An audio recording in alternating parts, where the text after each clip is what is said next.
Hey everybody, and welcome to another edition of the MerlinCast. It's just going to be audio this time, but I have a very special guest with me. Some of you may know him, the anime hero. Yeah. That was his cue. Yeah, this one I didn't feel like we are going to worry as much about going through news items and stuff. I thought we just could have a couple little conversations, catch up a little bit, maybe some interesting discussions that might be on your mind, hero, but trying to keep it hopefully as semi-organized as we can. Hero, tell me, man, what's been on your mind? What is something you would like to talk about today on our wonderful podcast? I suppose it all comes down to motivation. Motivation. Do you remember when Zoro did like that tag video about motivation a couple years ago? Yeah, I remember that. That was one of the few times I actually recorded myself on camera. Yeah, motivation. That's an interesting. That's an interesting topic.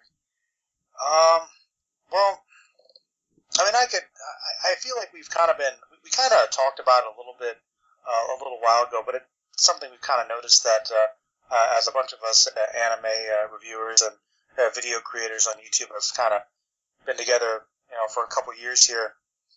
As we get older and more things come up, it's kind of harder, I think, to find that balance for some of us. Like I know we were talking about one of our friends in the fandom group, has been going through some things, and I guess I haven't watched the video uploaded about it yet, but just trying to keep that balance is tough.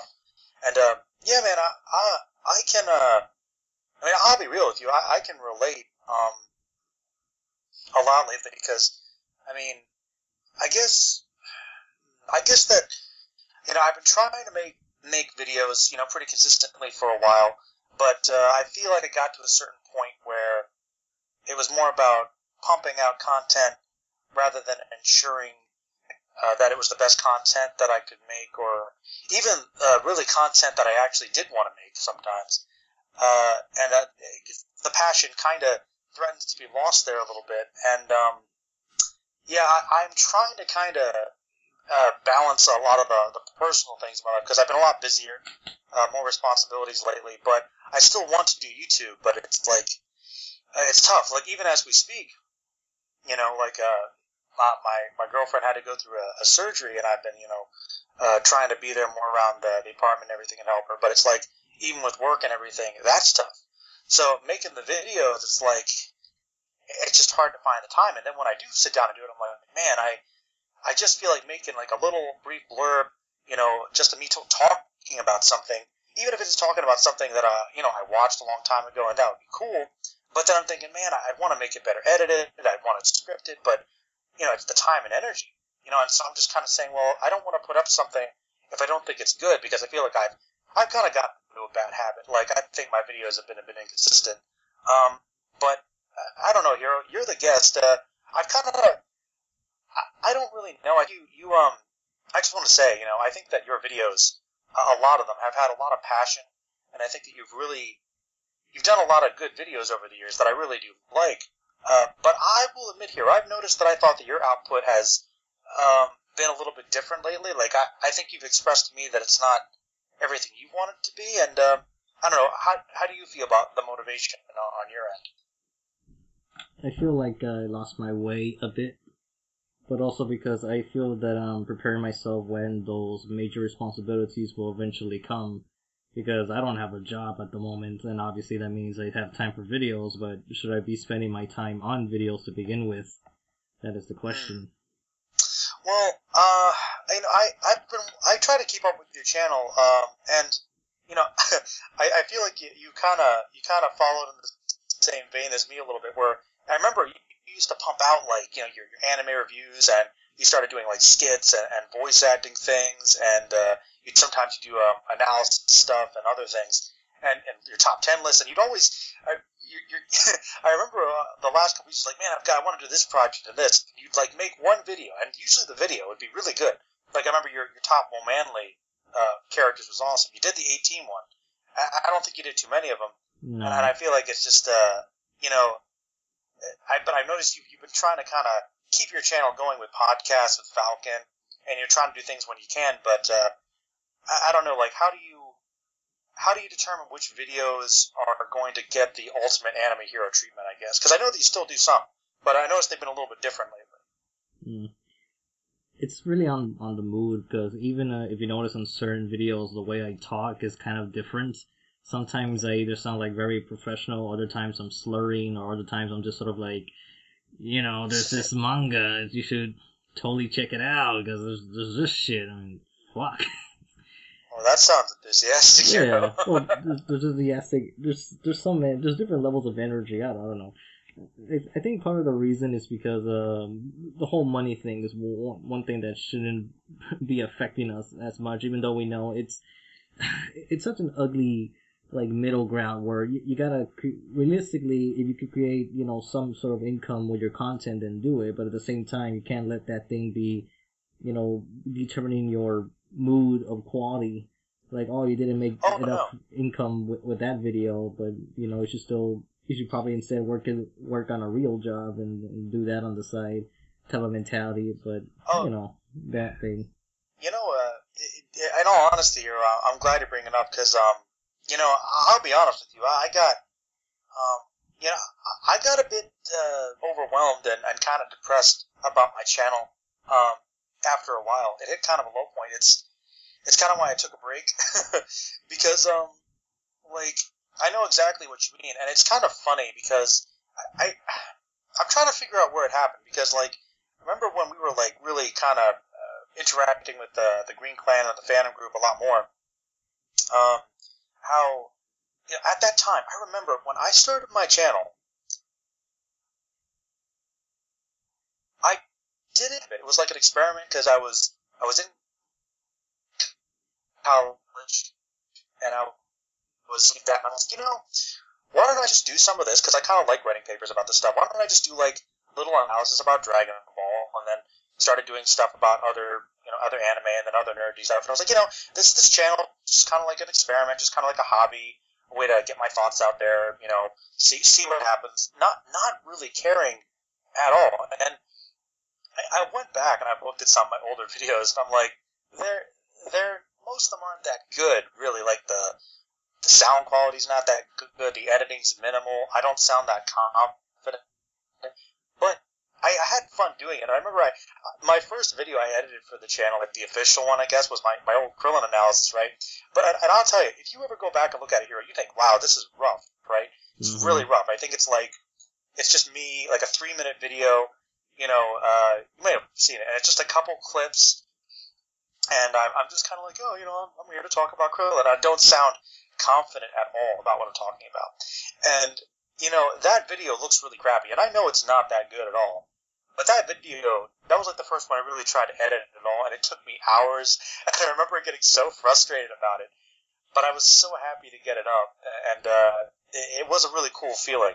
That was kind of the beginning of all those character analysis videos. And I think it's interesting, man, I think people might be able to relate. I know you felt like a lot of your older videos weren't as good, but the passion was there. And I remember discovering your videos, hearing that, and the passion was there, and I guess it's kind of tough to recreate the passion exactly, because the situation's different, people are different, but the old stuff does make me happy, and it's kind of like, there is a place for it. It's just kind of prioritizing it and trying to build. I know. I guess I'm trying to answer the other question though. As far as the money thing goes, man, I think monetization was kind of one of the big things that kind of sort of, I don't want to say ruined my passion, but kind of hurt it, because I was like, yeah, man, I can monetize my videos. Ooh, I'll make more videos, and ooh, I'll see if I can, should I make videos that people are talking about, people are more interested in. And then when I'd see it, I'd finally put up a video about something that people didn't care as much about. It wouldn't do as well. It wouldn't get as many views or comments. And it wasn't even just about the money. It's like, wow, okay. And it's like I'd get disappointed, and sometimes I'd even take it personally. And it's silly to take it personally, because, people come to a channel and they get used to the content. But it's kind of hard to transition.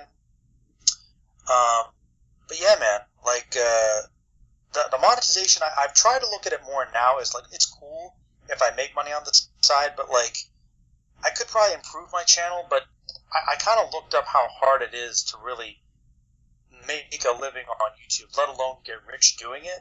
That, you know, you're probably better off trying to find some other job or career and just do it on the side as extra money. But I guess I really got so caught up in the idea of, ooh, what if I could make this a job? But then it stressed me out when I wasn't even making that much money to begin with, man. So I don't know. How does monetization affect you? Both good and bad. Mostly because I feel that it's blinded me from getting like a real occupation.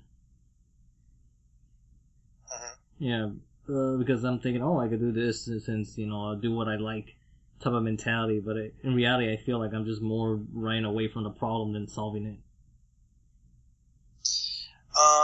Well, you know, I don't think it's anything you should fully give up on, man. Like, I think there's always that possibility. But, you know, another big issue isn't even necessarily the fact that it's tough. It's that I think that YouTube's not really going away, but it's just always fluctuating. Like, between the copyright stuff and, you know, the other stuff they come up with recently, it's like, you never really, I don't think that YouTube's something that you can rely on long term, because even people that are bigger that do rely on it as an income, sometimes they go through the same issues, and it's like they're actually struggling to pay their bills some months because of something that changes. Like, you don't know what policies are going to change, and if YouTube's even going to be here in the same form 5-10 years down the line. So it's like, I don't know. It's such a fluctuating thing that, I don't know. I think that's one issue that I came up with. There was actually well, I know about this from watching like a cartoon reviewer's video, that he said that a couple years ago there was actually a glitch in the YouTube system that could have potentially deleted every single video on YouTube. Oh. So that would have hurt everyone. That's bad. Well, you know, dude, honestly, I've thought about it like that, and that's something that's really interesting about when you get really invested in something. Like, if you put up a YouTube channel and you have all these videos and you put all this time and years and memories into it, like a lot of good memories, and what if it just all got deleted for some reason, even if it wasn't like intentional? Like, there's always that possibility. You don't know what could happen. You know, it could, and you know, are you going to let that destroy you? I mean, well, it's a risk, I guess. You have to be willing to take. Well, that's where the whole motivation thing comes from, because I've been telling myself that if there's ever a moment where I actually have to let go of YouTube, then I gotta prepare myself for it. Or the alternative was that maybe I won't be doing reviews of anime anymore, but instead do something else entirely, which would be just original content creation with the stories that I want to make. Oh, actually, you know, that's a good point. No, I totally relate to doing other creative stuff, and I've dabbled in that too. But, you know, since we've never really talked about it in like an official capacity, Hero, I want you to use this podcast right now as an opportunity. You've talked to me about the story you've been working as a possible comic, manga. Tell me a little bit about that process and what your hopes are with it. Like, tell us a little bit more about it.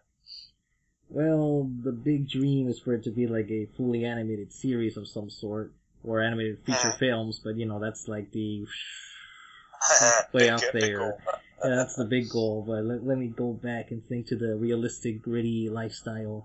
Is that, well, first thing first, I need to write everything, and I keep telling myself that I need to, once I finish the writing portions, I need to start drawing characters and illustrations and everything, because I know my weaknesses when it comes to drawing, because I haven't had much experience going with backgrounds or having characters in certain positions for composition pieces.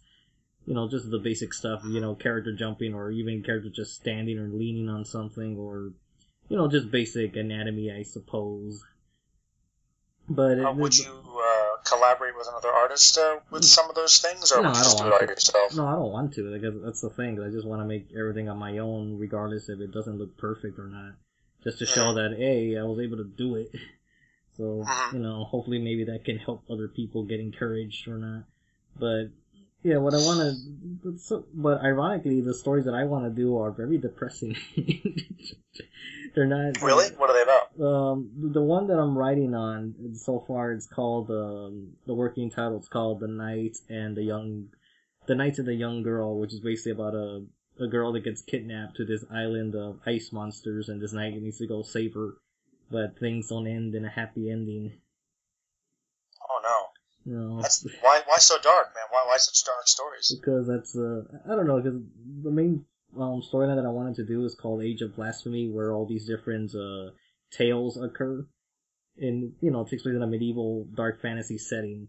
And I just kind of wanted to show a storyline where how the origin of a fictional planet Earth occurred, where you have all these kingdoms that are fighting, and I kind of wanted to give like a message of just about keeping your humanity despite all the terrible evil that occurs in your life, or how to cope with tragedies. And basically the message goes down in a dark path, and there's survivors that learn better, but then there's a lot of people that didn't really learn. And what was I gonna go with this? Well, yeah, so the story the story is just kind of acts as sort of a prequel for later events down the line of how death came to be and how darkness, basically the dark ages of a certain story, and how it eventually comes into light by the end of it. But I just wanted to start with that first, just show this dark, cruel world, and then go into just how people overcome their struggles. Well, let me ask you, if you're channeling darkness, how dark are we talking in relation to something like Berserk, perhaps? You won't see anything lewd, let's put it that way. I won't put really anything, I don't feel like putting emphasis on the sexualization of things, or go too excessive. Penis monsters? No, not that.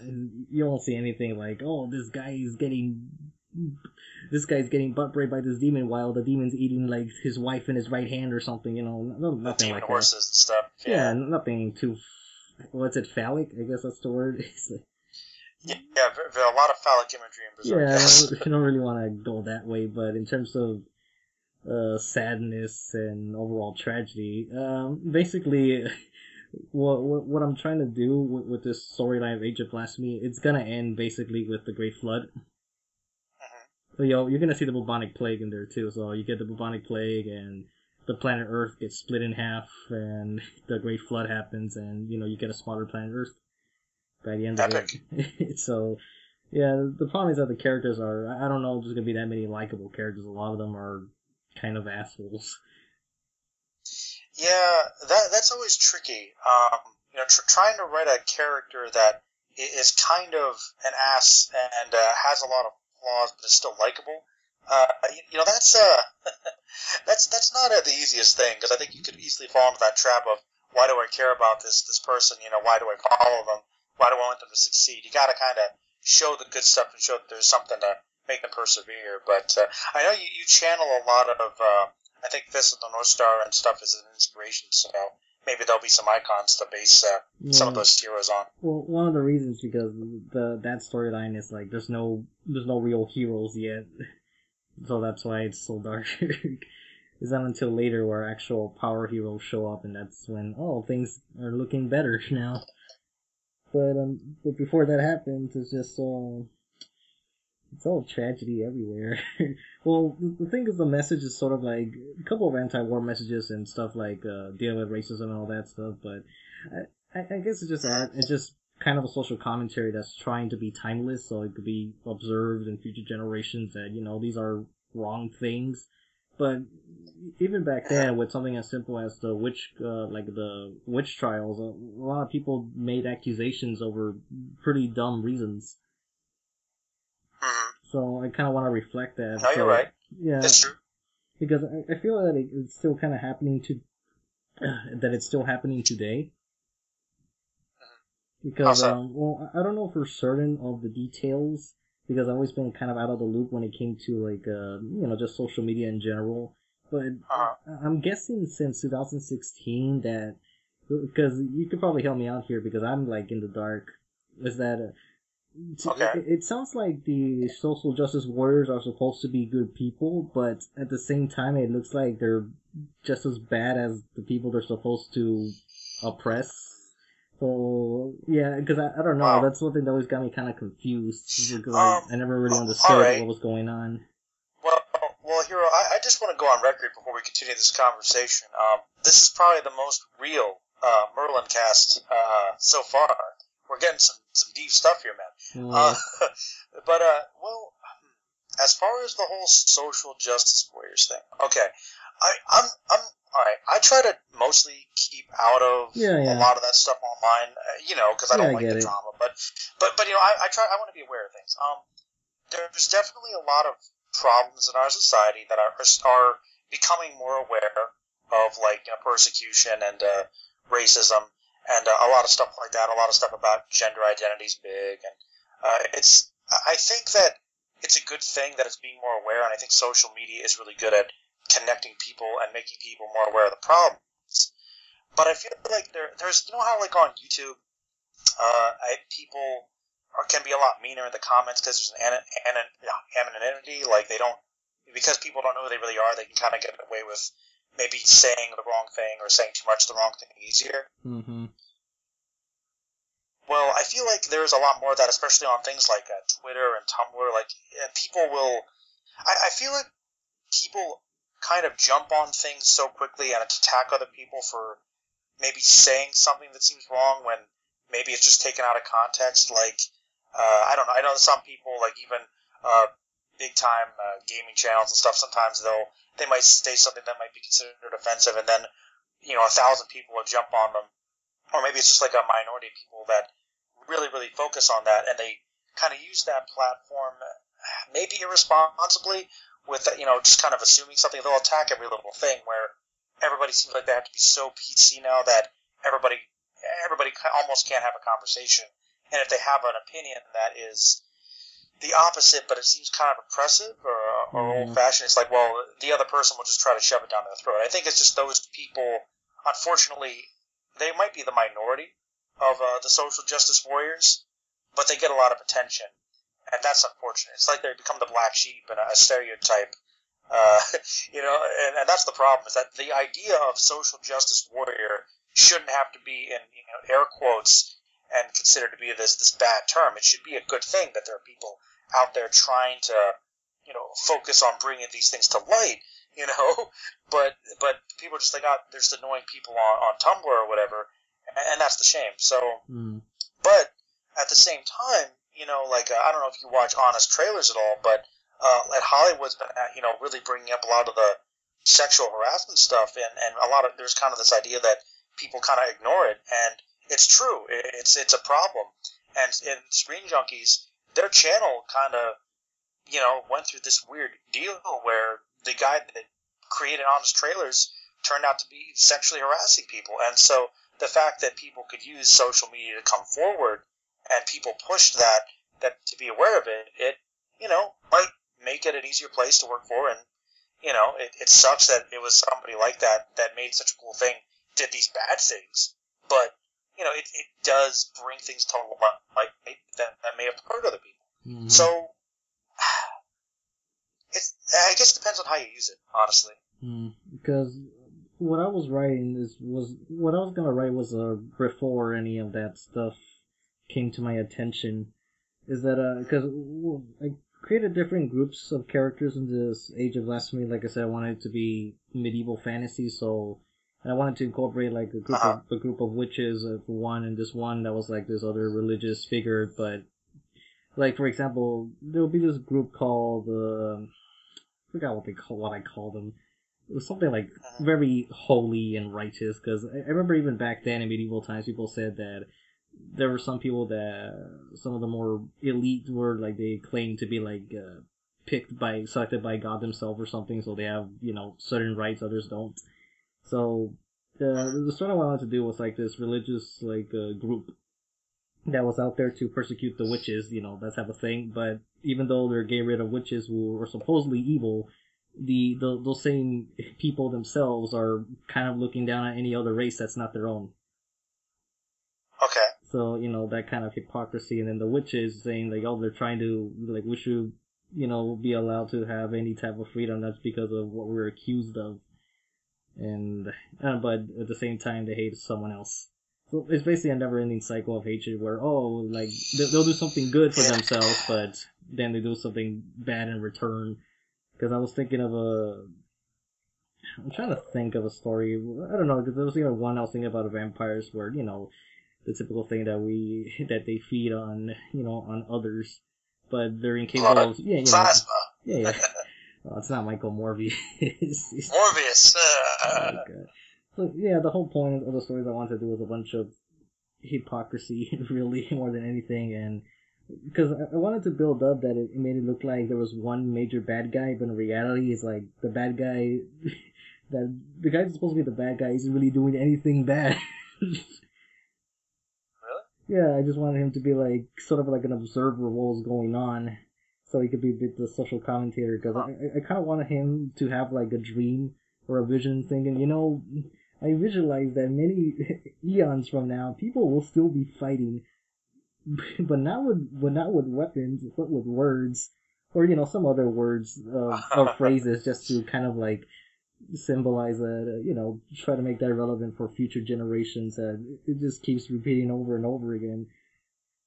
Well, dude, that's a cool concept. I mean, the fact that we could get to the point where the wars we waged purely with words, like, it'll be annoying, but a lot better than the alternative. Yeah, I know, it's like they're hurting each other through there, but it's much safer, I guess, than the other thing. Bombing each other and stuff, yeah. Yeah, but then again, like, I kind of want to make him comment also that I see, like, people create these mass weapons of destruction, but at the same time, like, no one's using it. Well, I don't know, basically people are not being, like, objective or good in their leadership roles, which, this is stuff that I want to comment on, stuff like puppet leader heads or corrupt figureheads, or I don't know, just a bunch of stuff. Like, I think that's the most political I can get without really understanding politics in general. Well, no, I think you got the general idea, man. Like, I mean, trying to better ourselves through communication, I think, is just a good idea in general anyway. Yeah. So, it's funny when you said that, I kind of almost pictured, like, your comic, like, I don't know if it would be, like, a big chunk of it, but I'm picturing, like, a manga or something where it's, like, the greatest battles are those of words. It's, like, literally just these epic speeches, and they're, like, accentuating the power and the giant energy beams of words in the sky, like, exploding. I think they're kind of funny. Well, that sounds original, right? Well, one image that I had was about, like, a clan of anthropomorphic animals, like, like, some sort of, like, lion-man hybrids. And to kind of enforce, like, the slavery, like, or there'll be, like, this brown-skinned character. He says, you saved one of our clansmen, we welcome you. But then, as he's welcomed to the village, he sees, like, two, like, lions or other animals walking on 4 feet in chains. And he's kind of wondering, like, why are those in chains? And because they walk on 4 feet. They are lower than us. So, that type of messages I just want to bring up. Because, like, that's not fair. And the sad truth is sometimes people are just that blind. Like, they won't see what's wrong with that. It's like, those creatures persecute our people, but what about those people you keep chained up? Oh, they're not the same level as us. They're inferior. So, I guess it kind of go back to Animal Farm. Oh, yeah. Actually, no, it's definitely a good theme to explore. It's kind of funny when you were telling me that. What I randomly thought about? What? It's so random. Well, I know you mentioned you wanted to try to get into some of the classic 80s cartoons and ThunderCats. Mm-hmm. I watched the first, like, couple episodes of the new series came out a couple years ago, and I have to say something. Maybe Falcon would understand this, but, I've always had an affinity for Lizardmen. Like, I like reptiles. I kind of like Reptile Man. Star Trek, I like the Gorn, etc. I like the Lizard Spider-Man. I don't know. I like lizards. Always have.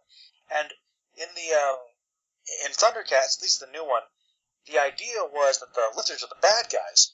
But it's shown that the Lizardmen are kind of a lower class, and they're basically treated like workers and practically slaves. And the cat people, the ThunderCats, are like, these regal people, but they look down on them, and they're treating them really badly. And I'm like, the way, if you ever see it, I swear, watching the first episode, I'm like, I liked it, but I kind of saw the Lizardmen as sympathetic, and maybe it's because they were just kind of presented well, but I was like, I'm siding with the Lizardmen. Like, I don't really care about what happens to the ThunderCats, because it's no wonder Mum was able to recruit them, because they were treated like crap, I was like, I don't know, so I think that's interesting. I just thought about that.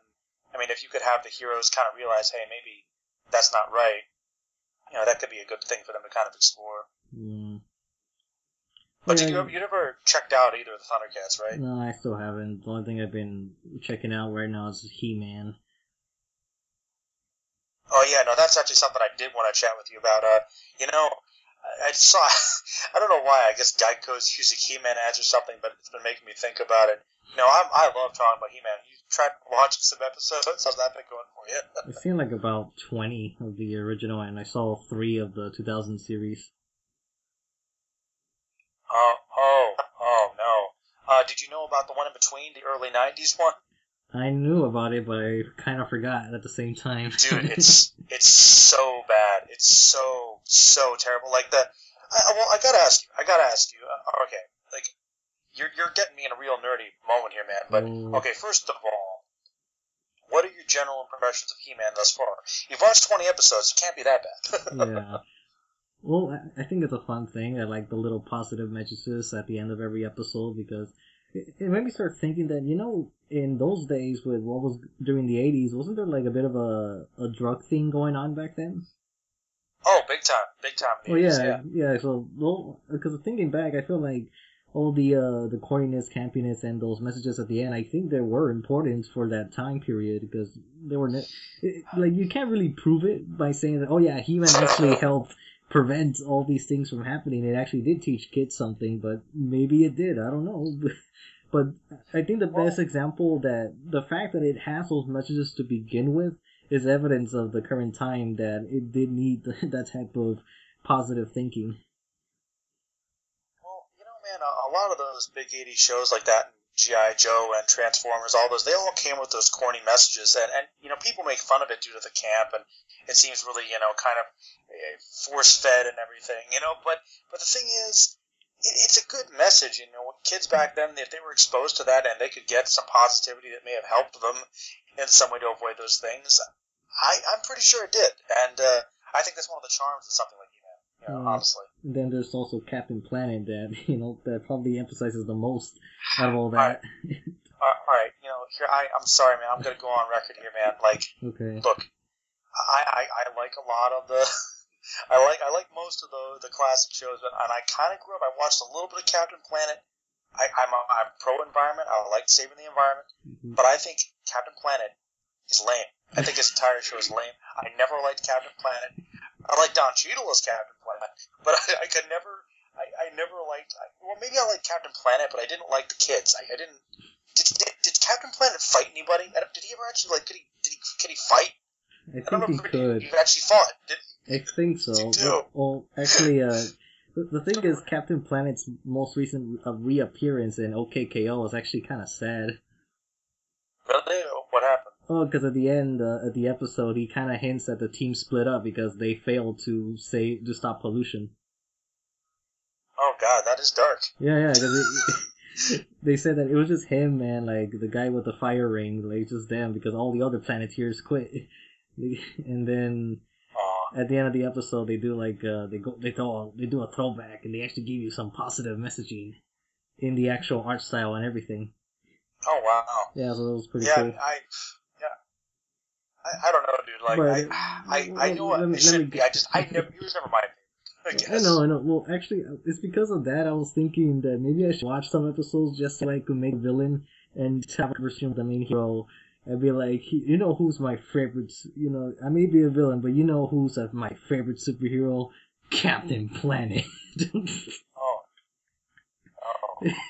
Oh, please don't. No, you don't want to take it seriously. Though, did you know, apparently, I believe there was like an episode that was banned where Captain stuff with AIDS, and like it was like an AIDS awareness episode or something. Yeah, something along those lines. That episode does exist. That was pretty intense. Yeah. But yeah, like He-Man's the one that I of the big 80 shows. That one's probably my favorite, mostly because I just had a VHS where I watched the same 2 episodes over and over again. Oh. But I still think He-Man's a really cool character. And what do you think about the one from the 2000s? You got to be careful with how you answer it. Well, I'd only seen 3 episodes, but it was like such a dynamic, like ambitious thing from what I saw so far. Mm-hmm. it's interesting because I'll let you make your own judgments, but I kind of find it interesting that it was not successful as the original. I have this theory that He-Man should be kind of campy, but I always kind of, my friends and I kind of sometimes discussed, we thought it would be cool to see that kind of He-Man, but like on Adult Swim, like more bloody, more mature, more violent. I feel like with that one, they kind of dumbed it down a little bit because it wasn't as campy. He wasn't as, even though he was a bit more flamboyant in the 80s version, I feel like he was somehow more manly. You know what I mean? Yeah. I mean, not many people can pull off that hair. No, and I don't know, you probably picked up on this, but I mean, obviously there is He-Man is kind of always the joke is the really kind of almost like the flaming gay character, but I brought it up before, and I'll still bring it up. I honestly think that He-Man is one of the best examples of a awesome superhero who's gay. I haven't seen anything gay from him yet, to be honest. Well, that's the thing, though. He might not be like in canon gay, but the character exudes apparently he's considered to be like almost an icon of that. I guess maybe his outfit, it's just super 80s. He's kind of like unofficially that way, and that's fine. Like I'm perfectly, I could totally see it. But yeah, I mean, He-Man's awesome, and I think of the classics, ThunderCats I didn't really see much of. G.I. Joe I honestly couldn't get into as much, even though I think it was well animated. Transformers I actually watched some of the older stuff a while ago.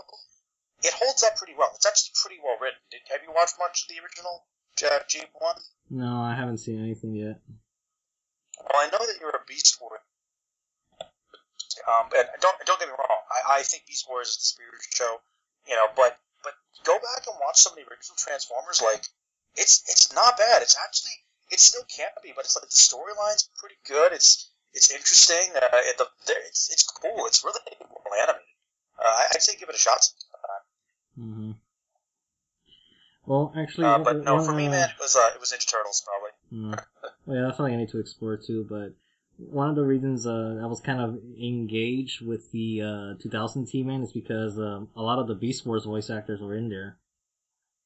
Really?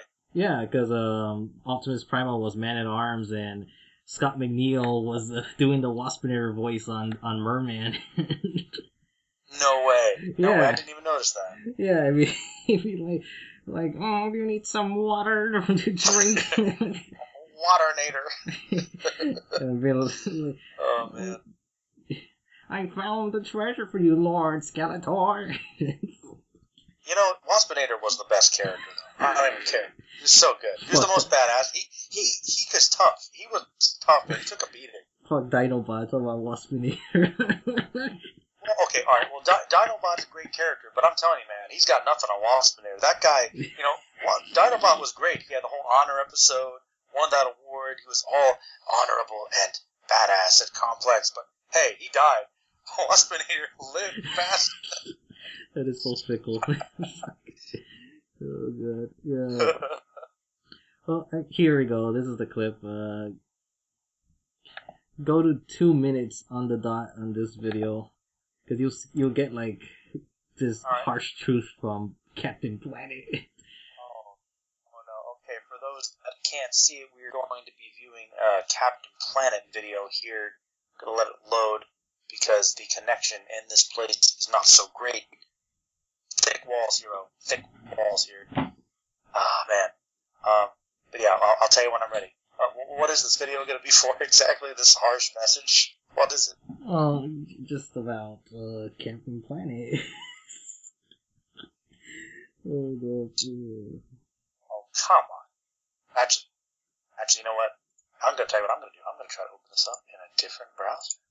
Oh, yeah. A different browser that's not Google Chrome? Yeah. What you talking about? Yeah, trust me. Like, my one browser, for some reason, here we go. Okay, hold on, let me pause the ad. Because no matter what, hero, no matter what, the ad, it's always work. Okay, go to 2 minutes, you said? Yep. Alright, 2 minutes exactly. Alright. We'll sync this up. You ready? Yeah. Alright. 3, 2, 1, play.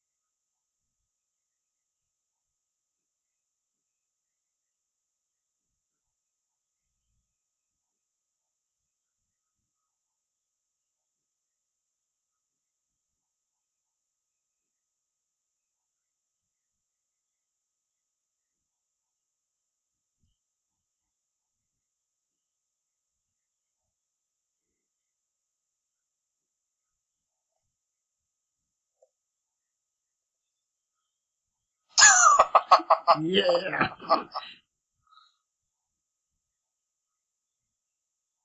Oh god.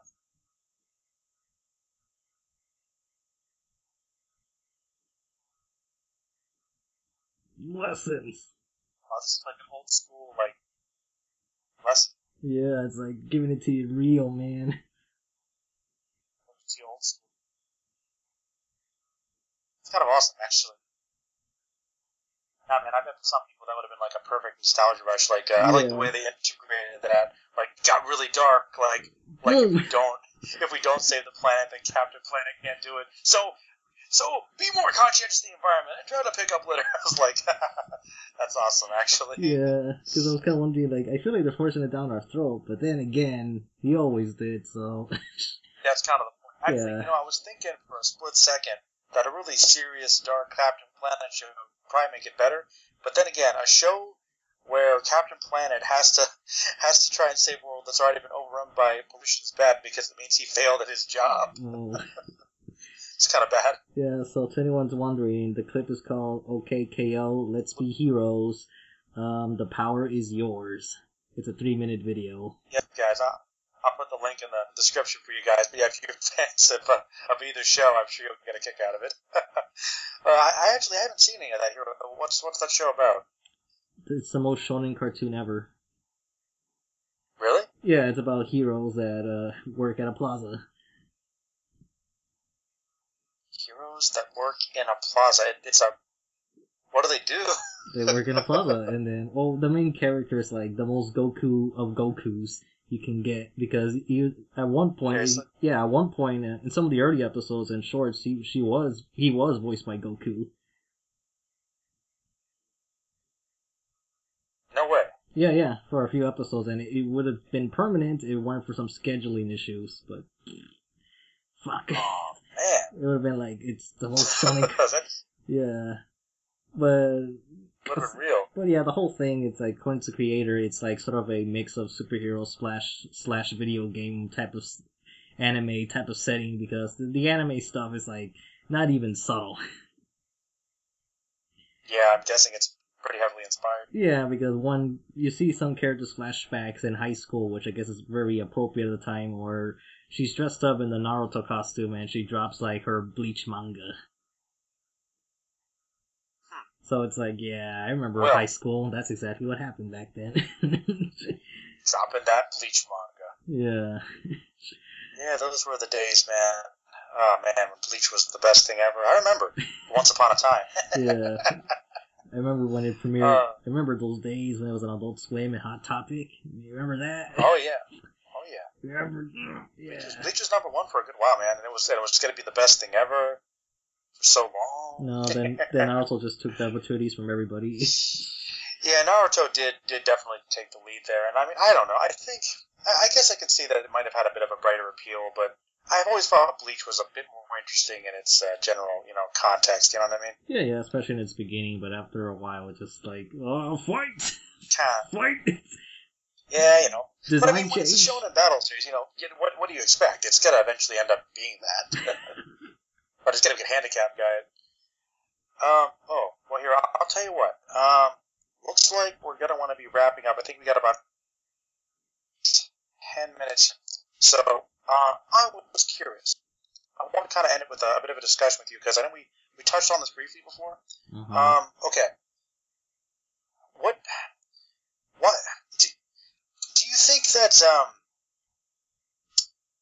newer animation is the key to getting people into accepting older properties, like something like, a classic show like I swear I think a lot of things that you like and promote on your channel, like Fist, or even like a Kaneko Man, I think that, do you think that one of the main reasons why people aren't into it is because it's just not flashy? Like, is there a way people can bypass how it looks and enjoy the story? Because the reason I ask is because I know that you're an artist, I know that you appreciate good animation. But then, how is it that you're able to honestly look at something like Fist and North Star, Kaneko Man, or some of these Otojuku, or one of these other older shows, and still enjoy it so much, even though the animation is technically a bit rougher? But I never really get that complaint from you. Why is that? Why are you able to do That's something I'm gonna have to explore at some point in like very elaborate detail. But my guess is at the moment is that I suppose just it? Go ahead. I guess animation just doesn't. Well, to say it doesn't bother me would be a lie because there have been older shows that I don't like what they look, and there's been some newer shows that I don't like how they look for whatever reason. But well, with most of the older stuff, it was because of the whole manly thing, and the main reason I guess I gravitated to that is because all the manly stuff just happened to be in that area of the 80s or the more older time period. Like any of the modern stuff doesn't really have that type of show I'm looking for. I've noticed that a lot of anime, kind of like past the 80s and 90s, kind of lost a lot of that more old school masculine edge, and just a lot of, not just kind of generally a lot of the exploitative, over the top violence. I feel like there was a lot of that back in the day, and there's a lot less of it now. It's a lot more streamlined. Why do you think that is? Really, because there isn't much of that now. Oh wait, can you repeat that again about like why it's not as streamlined or something? Or well, it's because I feel like just a lot of shows there's kind of that general comment that a lot of them look the same, a lot of them follow the same formulas. Like I feel like a lot of older shows they took more risks in terms of their context, like they were violence, nudity, and just the mature themes, and even the old manly stuff. I think a lot of that just isn't really as apparent now, and I was wondering why you think that might be. There's a couple of guesses, and it actually goes down to VHSs, and before the internet was a thing. Because I feel back then people have the risk takers, they were able to get away with much more stuff. Even when in some cases they got lucky, they were able to do that. Because even if you look back at a bunch of older cartoons, they always have something naughty hiding. But then it's kind of commonplace now. But yeah. I feel what you mean about why things aren't as aggressive or as controversial as it was back then. Well, I want to say it's because everyone's kind of playing it safe just for just to make sure people could buy it, because now we have a bunch of illegal pirating and leaking, in contrast to before where they could get their money back usually. But then again, during the 90s, the reason why a bunch of stuff was buying as hell because we Americans like violent stuff, so there was that. But over so you the think years, that even if they push the envelope, they still make their money back? Yeah, probably some way, because also because back then we were barely testing the waters for enemies. Like, whoa, what is this thing? This they're swearing, they're doing violent stuff like that cartoons can't do over here. What is this thing? So that's where manga entertainment and streamlined pictures became a thing. So you think that audiences were attracted by how different it was at the time, basically. Yeah, but as the years kept going, now we have cartoons that incorporate anime elements such as Avatar, The Last Airbender, and then there's OKKO, which just when it pops anime in, it's like, oh god, you're not even hiding it, because you're not hiding it at all. Because there's this one character that's okay. So in OKKO, the main villain is voiced by Jim Cummings, which is pretty cool. But awesome. Yeah, he's called Boxman, and he has all these robots, and one of the robots is called Raymond, and this guy's this very what's the word for it? I forgot the word. It's not promiscuous. It's the word to describe narcissistic. There we go. But he's not so narcissistic despite being a robot. But that's the type of character you would see more in a shoujo anime or some sort, where you have this guy that's so full of himself with beauty and all that. That's not something that was invented over here, really. So no, it's just I am Raymond. I am perfect in every way. All that stuff. Sounds a bit like a certain biological android creature, huh? Huh? Oh. Huh? So perfect. Yeah. For a moment there, I thought Pegasus, even though he's not a cyborg. well, okay, yes, Pegasus had a bit of an ego thing too, where he thought he was so perfect, but yeah, cartoons what a great and villain, funny what buddy. a great candy villain. Cyber boy, let's play some Yu-Gi-Oh. Let's play a child's card game. I think I'm doing a little Grebo there, not Pegasus, but you know what I mean. Yeah, or are they one and the same? I never thought about it. Maybe they are. Yeah, but anyways, all right. Well, back to that question, because a common complaint is a lot of the characters like kind of fall into the same stuff or kind of mesh together with.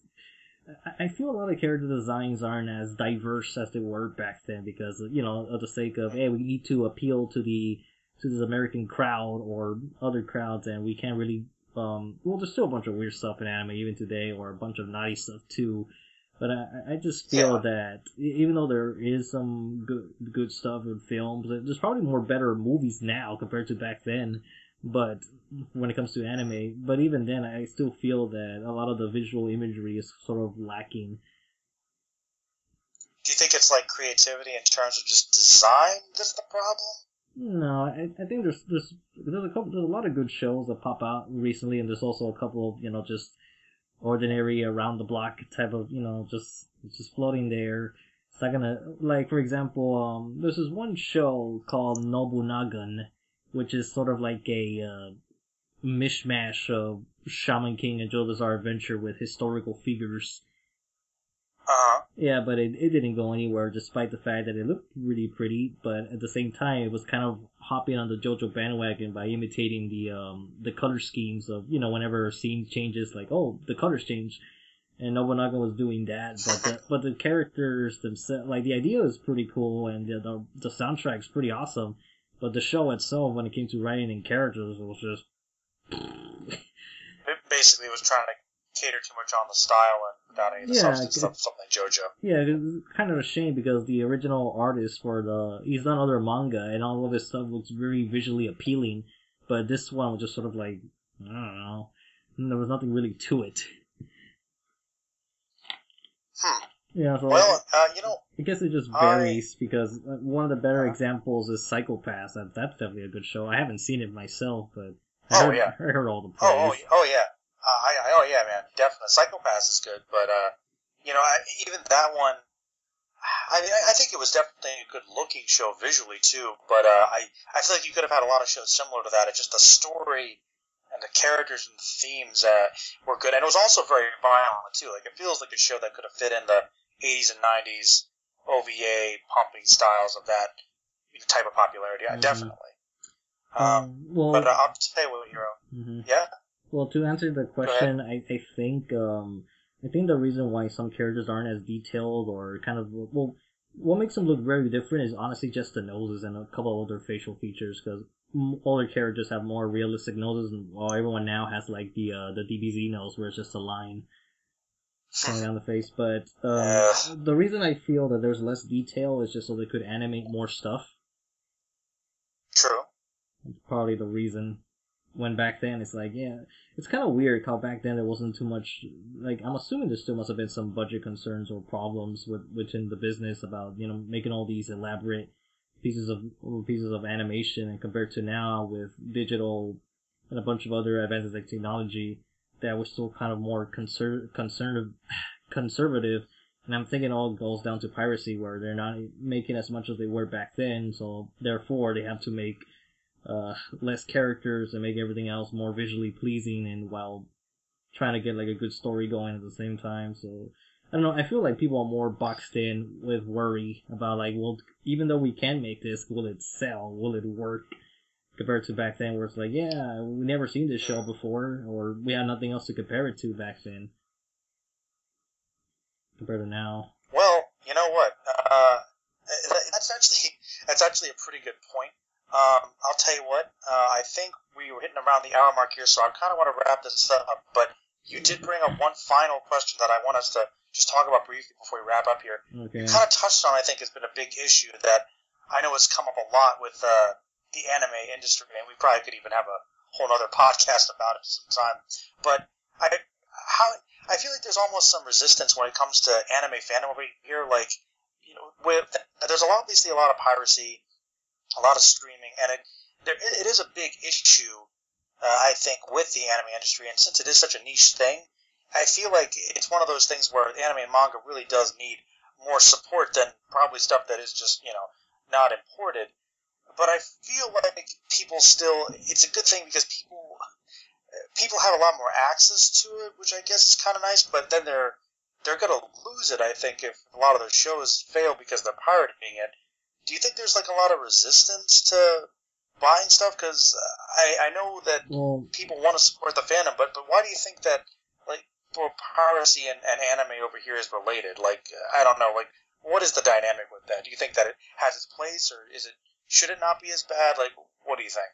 I have a couple of guesses, which all revolves around money. Because I feel that the more newer anime fans as it keeps going, I'm assuming they're all younger people who can't pay for themselves, so that's why they look for illegal means. But at the same time, might be a region thing too, because in Crunchyroll and Funimation, they're mostly in the North American area, not necessarily. Sometimes they have access to other countries and Netflix as well, but there's always a border somewhere that prevents the legal format. Like Falcon, he's in Dubai. You can't really get any of the legal stuff over there.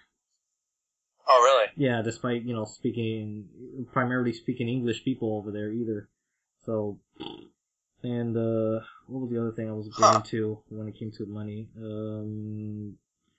That or people just don't want to pay. Yeah, really. Yeah, well, I mean, even so, though. That and this kind of goes back to. Remember back then when FYE was a thing, or Sam Goody, when you would go and look for your anime volume, it's like $24.99 for 4 episodes, or even higher. Oh yeah, actually, I saw at FYE they had the first 13 episodes of Super. There's one nearby here, one still around, and it was like $30 or something for 13 episodes of Super, and I was like, no. Yeah, because that's like it's better than before, but that's kind of like the average right now. Because a lot of the Sentai Filmwork Blu-rays are like in the $60 mark. So yeah, a lot of stuff is actually pretty expensive. Like the most times I buy, I think that's why most people gravitate towards manga. But when I buy anime, it's always because when there's a sale or something, or by the end of the year, because that's when everything has the Black Friday and Christmas sales. But I do feel the anime is like still too expensive, because like an average One Piece DVD set is gonna be like around the $30 mark for around 11 episodes. And what makes it kind of worse is that, in contrast to the early One Piece releases at Funimation, when Funimation first started, the actual boxes would have inside artwork, but now it's just a blank, pretty bland disc and no art whatsoever. You're basically buying just the front cover that comes with the discs. No, yeah, I remember, man. The old box sets were kind of like something special. They were like something creative and collectible on their own. They'd have all kinds of special things in there. The cool artwork, the pamphlets, sometimes an extra little thing. Yeah, which is kind of weird because now just technology to some extent. Like I like collecting things. Yeah, it's kind of weird because some of the more regular stuff is still pretty expensive. You're not really getting anything else besides just the show. Yeah, I think merchandise might really keep these things alive to some extent, and maybe that's a good place for Crunchyroll or a lot of the simulcasting stuff. Like we're getting better. I think there's less of a reason to do it, but I still think there is a good place for collecting it in a more legal way. Otherwise, you got to kill the industry eventually. I don't know, unless we start resorting to having like more smaller quantities of stuff, and therefore making it cheaper. Like instead of going back to the 4 episodes of disc set, when maybe that way the price will be cheaper. I don't know, compared to back then. That's kind of an older arbitrary way of doing it, but I like doing it back in the day. It's just, I guess it's harder to compete with everything now. I feel like it makes more sense to go back to that, especially when it comes to collecting, because, okay, like one example, one advantage the Dragon Ball Z VHSs have over the DVDs is because, hey, you can stack them on the side and make a picture. I know, yeah, that was cool. Like, you can collect them all, and you've got that cool thing on the side. That's true. That is still something that still looks cool. Yeah, because, I mean, the DVDs can't do that. They're too thin for the cases. And the VHS tapes, that's the reason why the VHSs work with that. So you're suggesting we should go back to VHS collectors for that? Is that what you're suggesting? Maybe. I'm down for it. No, I'm down for it, man. I love VCRs. I want to bring them back. Seriously, I love a VCR. The quality is not going to be visually good. It's like, but I know I'm just buying it for the box. Oh yeah, well, man. I don't No, know. I know for the nostalgia alone. Yeah, I'm just guessing the reason why they're. I feel things are still too expensive, despite we have like a lot more of it. Because let me try to think. What has been like a very fair price for an anime? Because I'm not even sure anymore.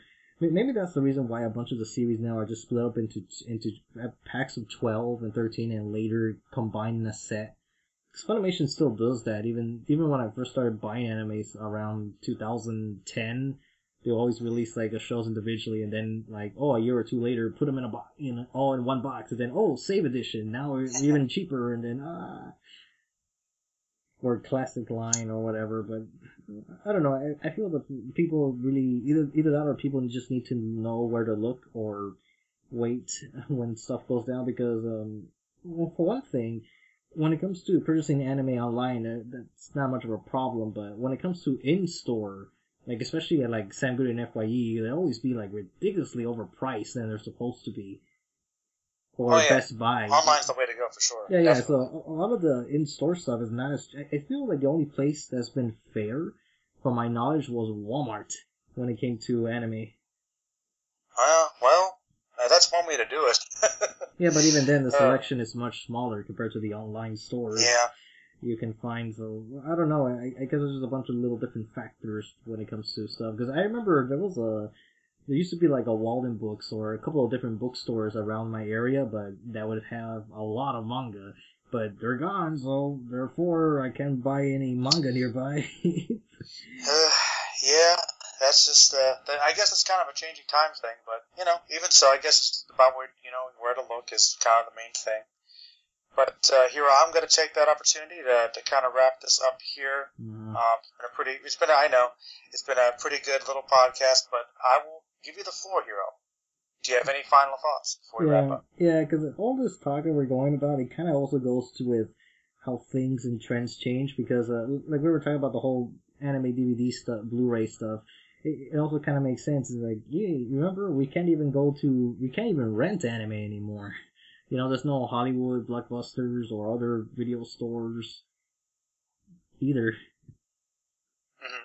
So I don't know. I guess it's like you can't see the whole show, and if you don't like it, well, then you bought something that you aren't gonna watch. Yeah. So I don't know. Everything kind of goes full circle. It just ties into something else. How maybe we advance in technology too quickly. Yeah, I always think that, to be honest. We advance too quick. Bring back the VHSs. Let's go back to Bring back the tape. Let's go back to our, home phones and phone booths.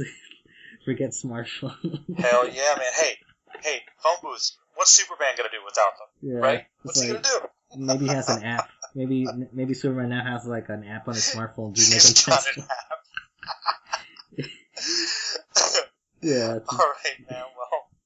Well, that's a good note to end it on. Well, I'll tell you what. Hiro, it was good to have you on. I'll definitely get to have you on at some point in the future. But yeah, please check out Hiro's channel. Does all kinds of cool anime stuff, and check out some of our discussions on the fandom group. Definitely get to have some other time, and when I get this audio, I'll edit this together, and we'll get it up. All right, Hiro. Thanks, man. Yeah.